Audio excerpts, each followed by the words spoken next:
Work done, who would I call?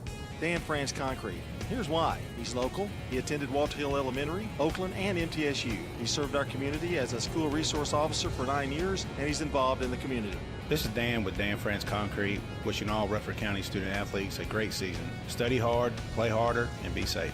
Dan France Concrete is a licensed and insured residential and commercial concrete construction contractor serving Middle Tennessee. Check out danfranceconcrete.com online to see some of their work. At Middle Tennessee Electric, we see the lines that link us all, illuminating our neighborhoods, empowering our businesses, and helping us to recharge. Because we believe in the power of good energy. Whether it comes from our grids, the sun, or a kind heart. And as your family and our region continue to grow, you can trust that we'll always be there for you. Middle Tennessee Electric, bringing good energy. Looking for the best Blue Raider gear in town? Raider Tees has you covered. From stylish apparel and hats to unique MT-themed gifts and accessories, we've got everything a true Blue Raider fan needs. Whether you're headed to the game, shopping for a fellow fan, or just want to show off your Middle Tennessee pride, Raider Tees is the go-to spot. Stop by 111 East MTCS Road, right across from MTCS, and check out our unbeatable selection. Raider Tees, bigger, better, and go blue. This is Primetime Sports, WGNS, Murfreesboro, Smyrna, 1019, 100.5, AM 1450, WGNSsports.com, Big GTV streaming video, and always at the game. The game. It's where you've had breakfast with the coaches for decades. It's the Prentice Alsop Heating and Air Coaches Corner, fueled by Donut Country and McDonald's. We'll sit down with the coaches to talk about their most recent games and the matchups ahead. Now from WGNS and Big GTV, it's the Prentice Alsop Heating and Air Coaches Corner. Good morning, everybody. Welcome in to this Valentine's Day edition of the Prentice Alsop Heating and Air Coaches Corner. Happy Valentine's Day. Hope you get everything you dreamed for. Maybe if it's donuts at Donut Country, my gosh. I've never seen that place buzzing like it was today. People buying heart-shaped donuts and all kinds of stuff at 7 a.m. this morning. It was crazy. So stop on in and enjoy Donut Country or McDonald's Murfreesboro like we are here at the Coaches Show, and we'll have a good time doing it here with the boys basketball coaches today. We'll tell you about the schedule coming up here in just a second, but I do want to run down what is an extensive Jennings & Ayers Funeral Home scoreboard, and it is Boys Week, but let me give you the girls' scores from last night, okay? So PCA beat BGA 60-49. They move on to play Middle Tennessee Christian in the championship game of the District 3 tournament today at BGA. 65-33 MTCS over Grace Christian. I'm sorry, it was 68-49 over Franklin Road Academy last night. Also last night, Macon County 55, Central Magnet 47. It was Blackman defeating Laverne 61-49, Stewart's Creek 49, Smyrna 32, Fayetteville City 46, Eagleville 34. These are again Friday night scores. In the broadcast game, featuring 52 free throws, the Siegel 37-35 win over Riverdale. Let's see, by the time we had the 2-hour girls game and senior night and such, the boys game was after 8:15 before it tipped last night, which happened to be a double overtime game. So you just never know on a basketball Friday night. On the boys' side of things, it was PCA moving themselves. MTCS and PCA girls playing the championship game. The PCA boys are in the championship game because Providence Christian beat MTCS 82-41. So the MTCS boys will play in the consolation. Last night, Macon County 73, Central Magnet was a victor. And that final score was 73-59. It was on Friday night, Blackman 48, Laverne 37. Stewart's Creek, a winner over Smyrna, 66-63. Eagleville boys, 23-0, 86-45 winners over Fayetteville. And the last score would be our 63-52 Siegel win over Riverdale. Again, that was in double overtime. So that's a look at the Jennings and Ayers Funeral Home scoreboard from the morning. And from SRM Concrete, we'd like to make sure we recognize, and I'm sure there will be some conversation about it this morning, but we have several local athletes who have been recognized for Mr. and Miss Basketball. And from Middle Tennessee Christian School, Jules Farrell, and from PCA, Katie Bornstead, and that makes up 2 of the 3 for Division II Single A Miss Basketball. Christopher Washington Jr. from PCA, and from Eagleville, Camden Cole in Class Single A, Mr. Basketball finalist. So congratulations to those young folks from SRM Concrete, locally grown, nationally known, and saluting our local athletes each and every day. All right, so what is up for you this morning? Well, we're about ready to tip it off, if you will. John Dinkins will have your first leg of the program this morning with Riverdale, Smyrna, and Blackman. At 9:45, Danny will take over and take us through Laverne, Oakland, Stewart's Creek, and Rockvale between 9:45 and 10:45. Then I'll be in to wrap us up with Siegel, Eagleville, then MTCS Cougar Corner here this morning between 10:45 and 11:45. So that's what we have for you this morning on the Prentice Allsup Heating and Air Coaches Corner. Tournament start next week. We've got a lot to talk about with the boys basketball coaches, so sit tight, grab a cup of coffee, and enjoy the coaches' conversation. The Prentice Allsup Heating and Air Coaches Corner on WGNS, Murfreesboro, Smyrna, and Big G TV.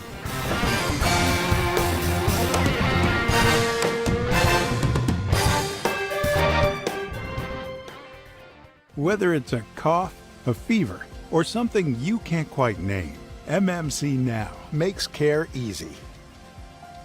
Walk right in, get seen quickly, and your visit connects directly to your MMC doctor. Care you trust, with providers you know, with digital check-in and multiple locations around town.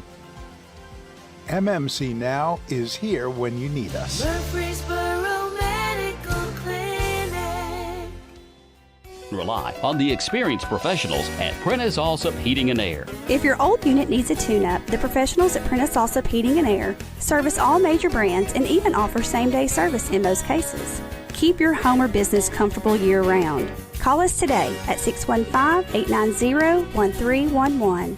Prentice Allsup Heating and Air, your Rheem Pro partner heating and cooling contractor on West College Street, just under the Thompson Lane overpass. Online at PrenticeAllsup.com. Craig's Tax Service. Local business owners, you know how important it is to be here for your customers. I'm State Farm Agent Dana Womack, and I run a small business in Rutherford County, too. I'm here to help you protect your small business. Call me at 615-900-0877. Need high-quality printing that makes an impact? Look no further than Franklin's Printworks. We do have a significant presence in Rutherford County as far as print capabilities, booklets, brochures, direct mail, all the time, every day. That's Jeff Carlton at Franklin's Printworks. There are a lot of things we do that people don't know about, like large format stuff, banners, blueprints. Franklin's Printworks delivers precision, professionalism, and unbeatable customer service. Visit printworkstn.com. It's the Prentice Allsup Heating and Air Coaches Corner, fueled by Donut Country and McDonald's on 101.9, 100.5, 1450, wgnssports.com and Big G TV. And this Coach's Show portion brought to you by Dr. Automotive, the cure for your car. Professional auto repair and maintenance from ASE certified mechanics and master mechanics. Check them out online at autorepairsmyrna.com. John Dinkins here with you with getting the first round, and we've got Michael Voss, of course, here, the head coach of the Riverdale Warriors. And Michael, you had an interesting week. You had some close games last night, 2 overtimes, but what I saw out there was a lot of effort and a lot of guts, and they're playing hard. No, we played well. We played well the last two games, especially this week. We've had a good week. We just hadn't quite been able to finish. We talked about in the Stewart's Creek game. When you look, we didn't score the first 5 minutes of the game. I think our first bucket came with 3:11 left in the first quarter. And we had really good shots in that game. We had really good shots.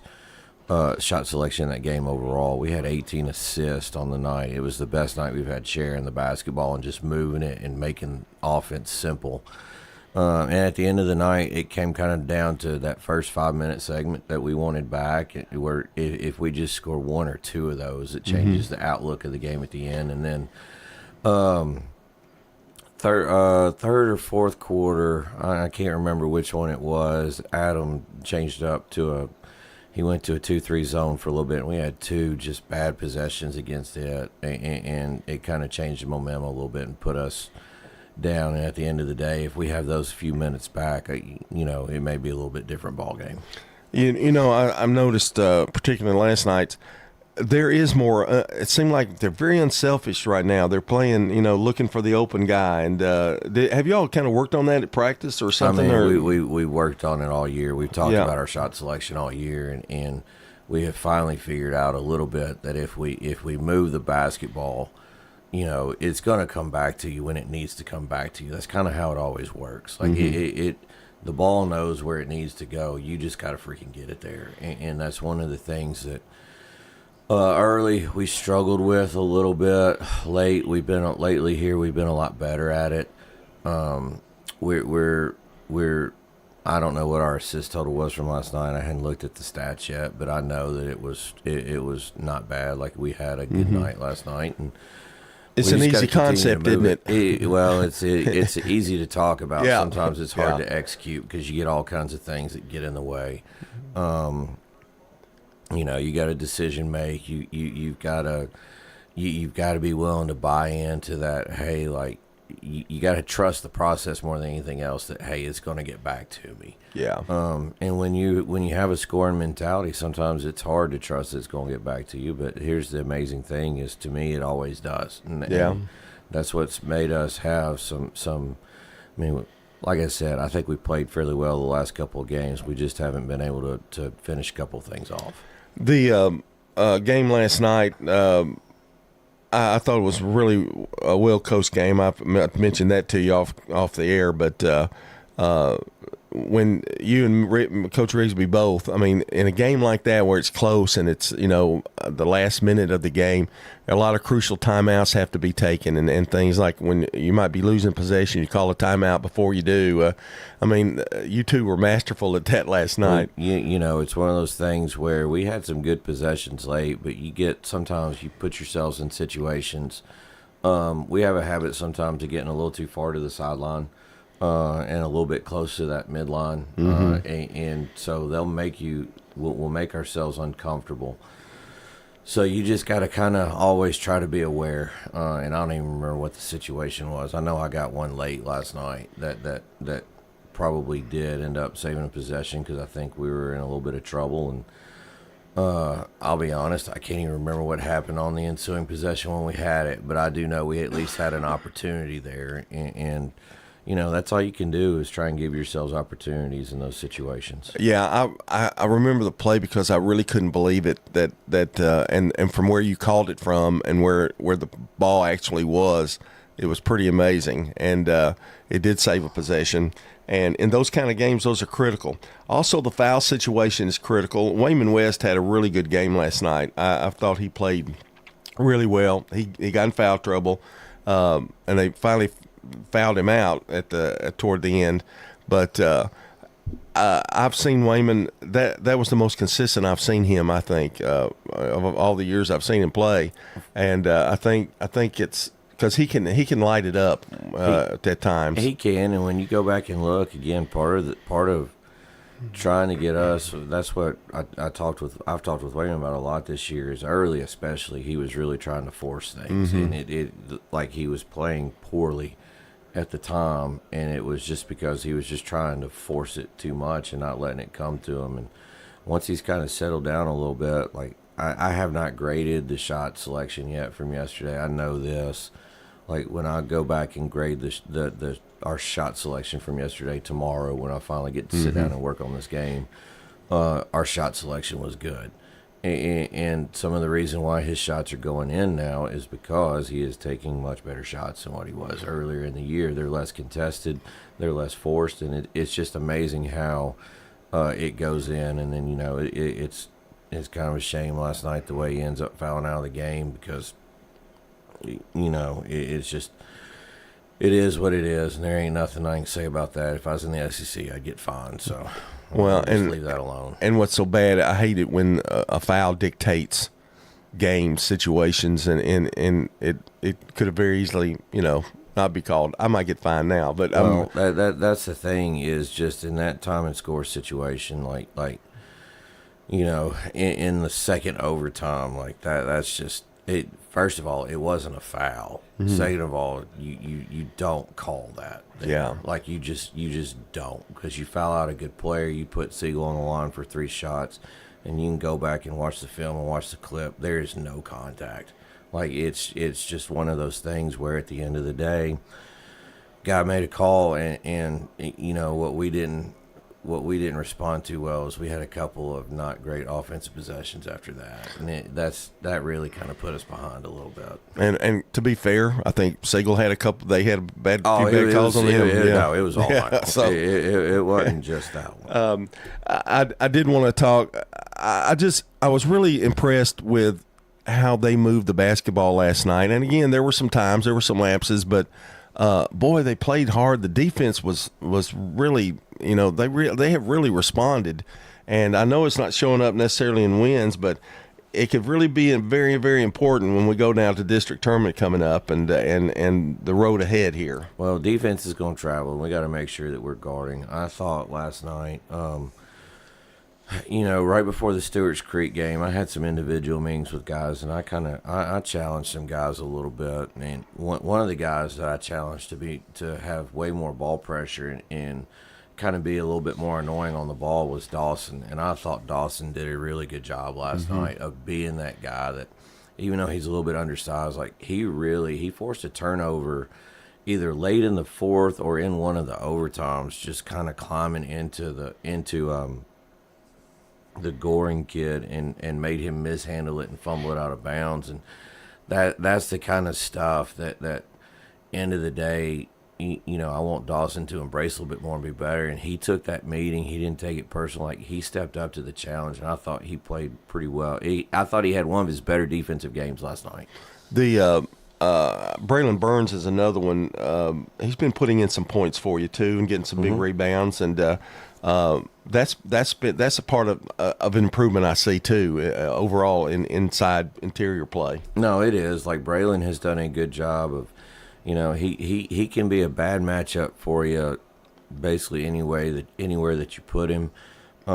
Here recently, it's been a little bit more. We put him out on the perimeter some and let him get going downhill, because he'll just put his shoulder down and kind of go, and he's been finishing better at the basket. He kind of hit a lull for a little bit, especially when we got back from that snow break. Like that messed with everybody's rhythm. But right. I felt like it kind of got him a little bit more than most guys, because he just wasn't finishing shots he'd been finishing. And then you look last night, like, he kind of gets back to being him. Against Stewart's Creek, he was kind of back to being him. And, you know, it's amazing how when he plays well, we kind of play well as a team. And you mentioned that the snow break thing. If you were having momentum, that could really cut you quick. I mean, it can really take it away from you very quickly, and it's almost like you have to rebuild it back up again, or have a game or two under your belt again. Well, I've always said this. Like, it's the one thing when we had big district, when we had a big district, and even now, like, the one thing I've always talked about is basketball is a rhythm sport. You play Tuesday nights, you play Friday nights. Like, you have that weekly routine of whatever it is. Like, it's practice Monday, play Tuesday, maybe heavy film, and a little kind of walk through Wednesday, practice Thursday, play Friday. You know, your routine's just built for the week. And that's one of the things where when you get out of that routine, it can throw you off some, or when you get out of routine, because that's the thing about kids is when you get out of routine, sometimes it makes it hard. My guys, I always worry about practice days when we're out of school, because after school, hey, they're going to show up and be there ready for practice. When you have days out of school, if we practice at 1, are they sleeping until 12 and then trying to get out of the bed and come in? Like, they're out of their routine. And so this tournament, like when we talked about it, like we're going to start the tournament we're going to play Saturday instead of Friday, which is not that huge of a deal. Mm-hmm. But Saturday.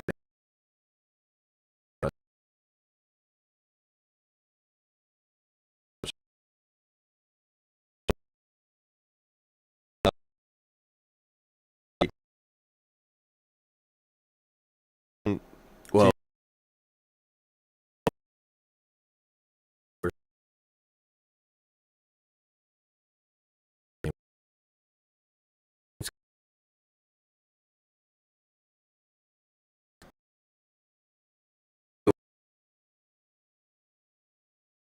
we were